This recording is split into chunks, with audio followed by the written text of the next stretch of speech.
নমস্কার, আমি মঞ্জু ভট্টাচার্য। আমার গল্প পাঠ আসরে আপনাকে স্বাগত জানাচ্ছি।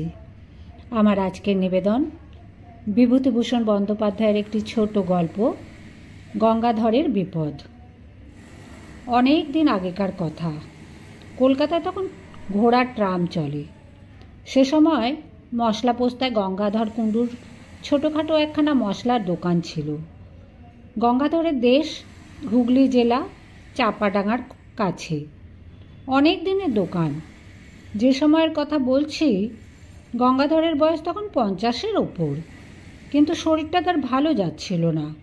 নানা রকম অসুখে ভুগত প্রায়ই। তার উপর ব্যবসায় কিছু লোকসান দিয়ে লোকটা একেবারে মুষড়ে পড়েছিল। দোকান ঘরের ভাড়া 2 মাসের বাকি, মহাজনদের দেনা ঘাড়ে। দুপুরবেলায় দোকানে বসে থেলো হুঁকো হাতে নিয়ে নিজের অদৃষ্টের কথা ভাবছিল। আজ আবার সন্ধ্যের সময় গোমস্তা ভাড়া নিতে আসবে বলে শাসিয়ে গিয়েছে। কি বলা যায় তাকে? এক পুরনো পরিচিত মহাজনের কথা তার মনে পড়ে গেল। তার নাম খোদাদাদ খাঁ, পেশোয়ারি মুসলমান, মেটেবুরুজে থাকে। আগে গঙ্গাধরের লেনদেন ছিল তার সঙ্গে। কয়েকবার টাকা নিয়েছে, শোধও করেছে, কিন্তু সুদের হার বড় বেশি বলে ইদানিং বছর কয়েক গঙ্গাধর সেদিকে যায়নি। ভেবেচিন্তে সে মেটেবুরুজের রওনা হলো। সুদ বেশি বলে তার উপায় কি? টাকা না আনলেই নয় আজ সন্ধ্যের মধ্যে। মেটেবুরুজে গিয়ে খোদাদাদ খাঁয়ের নতুন বাসা খুঁজে বার করতে টাকা নিতে দেরি হয়ে গেল। খিদিরপুরের কাটিগঙ্গা পার হয়ে এসে ট্রাম ধরবে হনহর করে হেঁটে হেঁটে আসছে। এমন সময় একজন লোক তাকে ডেকে বলে, হে সাহেব, ইধার শুনিয়ে তো যারা। সন্ধে হয়ে গিয়েছে। যেখান থেকে লোকটা তাকে ডাকলে সেখানে কতগুলো গাছপালায় বেশ একটু অন্ধকার। স্থানটা নির্জন, তার উপর আবার তার সঙ্গে রয়েছে টাকা। গঙ্গাধরের মনে একটু সন্দেহ হলো যে না, এমন নয়, কিন্তু উপায় নেই। লোকটা এগিয়ে এলো। ওই গাছগুলোর তলায় সে যেন তারই প্রতীক্ষায় দাঁড়িয়েছিল। লোকটা খুব লম্বা, মাথায় ঝাঁকড়া ঝাঁকড়া চুল, ঘাড়ের ওপর পড়েছে। মুখটা ভালোভাবে দেখা যাচ্ছে না। পরনে ঢিলে ইজের ও আলখাল্লা। সে কাছে এসে সুর নিচু করে হিন্দিতে ও ভাঙা বাংলায় মিলিয়ে বলল, বাবু, সস্তায় মাল কিনবেন? গঙ্গাধর আশ্চর্য হয়ে বললে, কি মাল? লোকটা চারিদিকে চেয়ে বলে, এখানে কথা হবে না বাবু, পুলিশ ঘুরছে, আমার সঙ্গে আসুন। ঝুপসি গাছের তলায় এক জায়গায় অন্ধকার খুব ঘন। সেখানে গিয়ে লোকটা বলল, জিনিসটা কোকেন, খুব সস্তায় পাবেন, ডিউটি ছুট মাল, লুকিয়ে দেব। গঙ্গাধর চমকে উঠল। সে কখনো ও ব্যবসা করেনি। ডিউটি ছুট কোকেন, কি সর্বনেশে জিনিস! ভালো লোকের পাল্লায় পড়েছে তো সে। না, সে কিনবে না। লোকটা সম্ভবত পাঞ্জাবি মুসলমান, বাংলা বলতে পারে, তবে বেশ একটু বাঁকা। অনুনয়ের সুরে বললে, বাবু, আপনি নিন, আপনার ভালো হবে, সিকি করিতে দেব। আমার মুশকিল হয়েছে, আমি মাল বিক্রির লোক খুঁজে পাচ্ছি নে। ঘুরে ঘুরে বেড়াচ্ছি কত জায়গায়, আবার সব জায়গায় তো যেতে পারি নে। পুলিশের ভয় তো আছে, কেউ কথা কইছে না আমার সঙ্গে, সেই হয়েছে আরও মুশকিল। হঠাৎ শহরে এত পুলিশের ভয় হলো যে কেন বাবু তা বুঝিনি। আগে যারা এই ব্যবসা করতো তাদের কাছে যাচ্ছি, তারা আমার দিকে চেয়েও দেখছে না। আপনি গড়রাজি হবেন না বাবু, মাল দেখুন, পরে দাম দস্তুর হবে। লোকটির গলার সুরে একটা কি শক্তি ছিল। গঙ্গাধরের মন খানিকটা ভিজল। কোকেনের ব্যবসাতে মানুষ রাতারাতি বড়লোক হয়েছে বটে, বিনা সাহসে বিপদ এড়িয়ে চলে বেড়ালে কি লক্ষ্মী লাভ হয়? দেখাই যাক না। হঠাৎ গঙ্গাধর চেয়ে দেখলে যে লোকটা নেই সেখানে। এই তো দাঁড়িয়েছিল, কোথায় গেল আবার? পাছে কেউ শোনে, এই ভয়ে বেশি জোরে ডাকতেও পারল না। চাপা গলায় বাঙালি হিন্দিতে ডাকলে, কোথায় গিয়া ও খাঁ সাহেব? এদিকে ওদিকে চাওয়ার পর সামনে চাইতে দীর্ঘাকৃতি আলখাল্লাধারী খাঁ সাহেবকে দাঁড়িয়ে থাকতে দেখা গেল। গঙ্গাধর বলে, জলদি চলো, অনেক দূর জানে হোগা। কি একটা যেন ঢাকবার জন্য লোকটি প্রাণপণে চেষ্টা করছে। আমার সঙ্গে এসো, মাল দেখাবো। দুজনে কাটিগঙ্গার ধারে ধারে অনেক দূর গেল। যে সময়ের কথা বলছি তখন ওদিকে অত লোকজন ছিল না। মাঝে মাঝে জোয়ার নেমে যাওয়াতে বড় বড় ভড় ও নৌকো কাদার ওপর পড়ে আছে। দু একটা করাতের কারখানা, তাও দূরে দূরে। জলের ধারে নোনা চাঁদা কাটার বন। পেছনে অনেক দূরে খিদিরপুর বাজারের আলো দেখা যাচ্ছে। পথে যেতে যেতে খাঁ সাহেব একটা বড় অদ্ভুত প্রশ্ন করল। গঙ্গাধরের দিকে চেয়ে বলে, আমায় দেখতে পাচ্ছ তো? কেন পাবো না? এমন বয়স এখনো হয়নি যে এই সন্ধেবেলায় চোখে ঠাউর হবে না। একবার গঙ্গাধর জিজ্ঞেস করলে, তোমার ডেরা কোথায় খাঁ সাহেব? লোকটা চকিতে পেছনে ফিরে সন্দিগ্ধ দৃষ্টিতে চেয়ে বলে, কেন, সে তোমার কি দরকার? পুলিশে ধরিয়ে দেবে বলে ভেবে থেকে থাকো যদি, তবে ভালো হবে না যেন। মাল দেব, তুমি টাকা দেবে, মাল নিয়ে চলে যাবে। আমার বাসার খোঁজে তোমার কি কাজ? লোকটার চাউনি অদ্ভুত। গঙ্গাধর অস্বস্তি বোধ করল। খুব ভালো দেখা যাচ্ছে না, কিন্তু ওর ওই চোখে যেন ইস্পাতের ছুরি ঝলসে উঠল। না, তার সঙ্গে টাকা রয়েছে। এ অবস্থায় একজন সম্পূর্ণ অপরিচিত অজ্ঞাত কুলসীর লোকের সঙ্গে একা এই সন্ধেবেলাতে সে এত দূর এসে পড়েছে। লোভে মানুষের জ্ঞান থাকে না, তার ভেবে দেখা উচিত ছিল। কিন্তু যখন এসেইছে তখন আর চারা নেই। বিশেষত সে যে ভয় পেয়েছে, এটা না দেখানোই ভালো। দেখালে বিপদের সম্ভাবনা বাড়বে বই কমবে না। ছুরি বার করে বসলে তখন আর উপায় থাকবে না। অনেক দূর গিয়ে মাঠের মধ্যে একটা গুদাম ঘর, একটা গাছের গুঁড়ি পড়ে আছে। গুদাম ঘরের দরজা থেকে একটু দূরে। তার উপর গঙ্গাধরকে বসতে বলে লোকটা কোথায় যেন চলে গেল। গঙ্গাধর বসে চারিধারে চেয়ে দেখলে গুদাম ঘরের আশেপাশে সর্বত্র আগাছার অনুচ্চ জঙ্গল। নিকটে কোথাও লোকজনের সারা শব্দ নেই। অন্ধকার হলেও মাঠের মধ্যে বলে অন্ধকারটা তো ঘন নয়।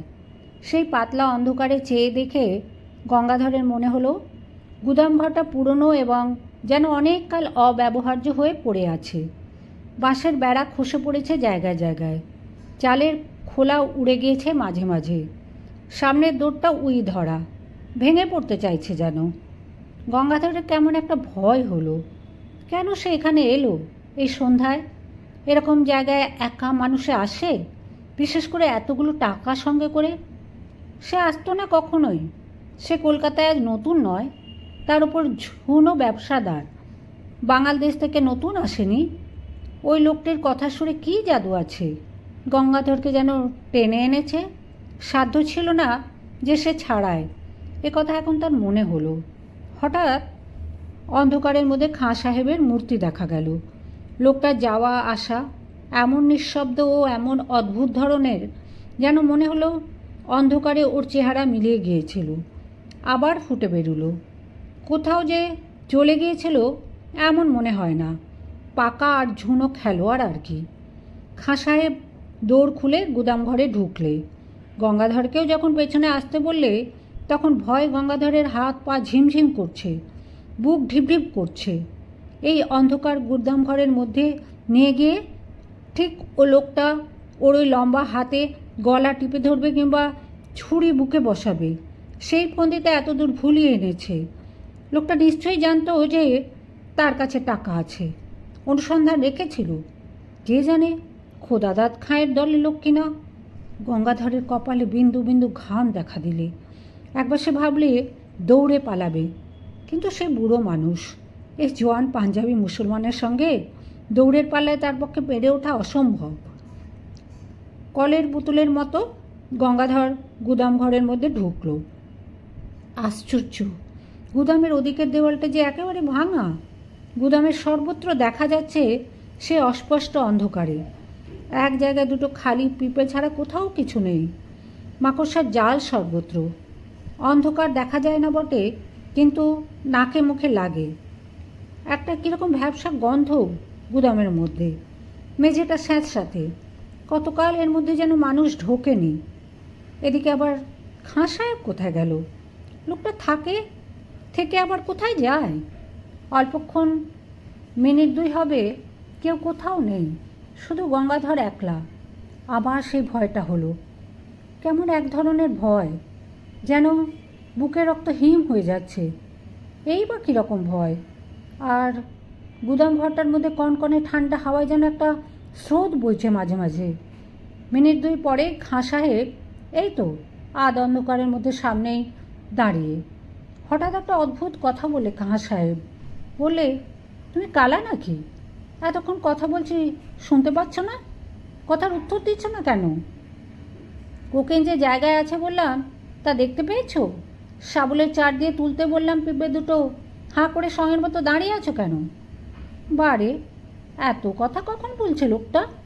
পাগল নাকি? গঙ্গাধর কেমন ভ্যাবাচাকা হয়ে গিয়েছে। মুড়ের মতো দৃষ্টিতে চেয়ে বললে, কখন তুমি দেখালে কোকেনের জায়গা? কোথায় সাবল? কথা বলতে বলতে গঙ্গাধর সম্মুখস্থ খাঁ সাহেবের মুখের দিকে চাইলে।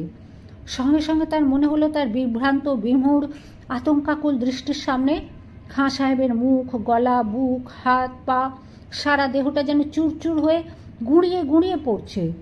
সব যেন ভেঙে বাতাসে উড়ে উড়ে যাচ্ছে। খাঁ সাহেব প্রাণপণে দাঁত মুখ খামুটি করে ভীষণ মনের জোরে তার দেহের চূর্ণায়মান অণুগুলো যথাস্থানে ধরে রাখবার জন্য চেষ্টা করছে, কিন্তু পেরে উঠছে না। সব ভেঙে গেল, গুঁড়িয়ে গেল, উড়ে গেল। 1, 2, 3, 4। আর কোথায় খাঁ সাহেব?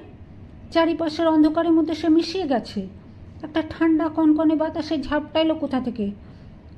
সঙ্গে সঙ্গে গঙ্গাধর আর্তরবে চিৎকার করে গুদাম ঘরের সাথে মেঝের ওপর মূর্ছিত হয়ে পড়ে গেল। একটা দেশি ভর কাছে কোথায় বাঁধা ছিল। তার মাঝিরা এসে গঙ্গাধরকে অচেতন অবস্থায় তাদের ভরে নিয়ে যায়। তারাই তাকে দৌকানে পৌঁছে দেয়। গঙ্গাধরের টাকা ঠিক ছিল, কানাকড়িও খোয়া যায়নি, তবে শরীর শুধরে উঠতে সময় নিয়েছিল। অনেক দিন পর্যন্ত অন্ধকারে সে একা কিছুতেই থাকতে পারত না। মাস 2 পরে মেটেবুড়ি যে খোদাদাদ খাঁর কাছে টাকা শোধ দিতে গিয়ে গঙ্গাধর টাকা নিয়ে যাবার দিন কি ঘটেছিল তা বলল। খোদাদাদ খাঁ গল্প শুনে গম্ভীর হয়ে গেল। খানিকক্ষণ চুপ করে থেকে বললে, শাহজি, ও হলো আমির খাঁ। চোরাই কোকেনের খুব বড় ব্যবসাদার ছিল। আজ বছর 15 আগেকার কথা। রমজান মাসে বেশ কিছু মাল হাতে পায়। তক্তাঘাটের কাছে একখানা জাহাজ ভিড়েছিল। সেখান থেকে রাতারাতি সরিয়ে ফেলে জাহাজের লোকের সঙ্গে সর ছিল। কোথায় সে মাল রাখত কেউ জানে না। সেই মাসের মাঝামাঝি সে খুন হয়। কে বা কেন খুন করলে জানা যায়নি, কেউ ধরাও পড়েনি। তবে দলের লোকই তাকে খুন করেছিল এটা বোঝা কঠিন নয়। এই পর্যন্ত আমির খাঁর ঘটনা আমি জানি। আমার মনে হয় আমির খাঁ সেই থেকে ঘুরে বেড়াচ্ছে তার মাল বিক্রি করবার জন্য। ওর পুরনো কোকেনের বাক্স হয়েছে দোজখের বোঝা। তা বাবু, সে গুদামঘরটা কোথায়, তুমি দেখাতে পারবে? গঙ্গাধর অন্ধকারে কোথা দিয়ে সেখানে গিয়েছিল তা তার মনে নেই। মনে থাকলেও সে যেত না।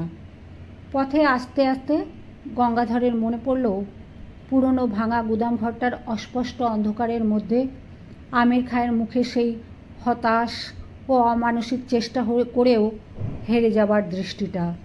হতভাগ্য এতদিনেই কি বোঝেনি সে মারা গিয়েছে? কে উত্তর দেবে? ভগবান তার আত্মাকে শান্তি দিন।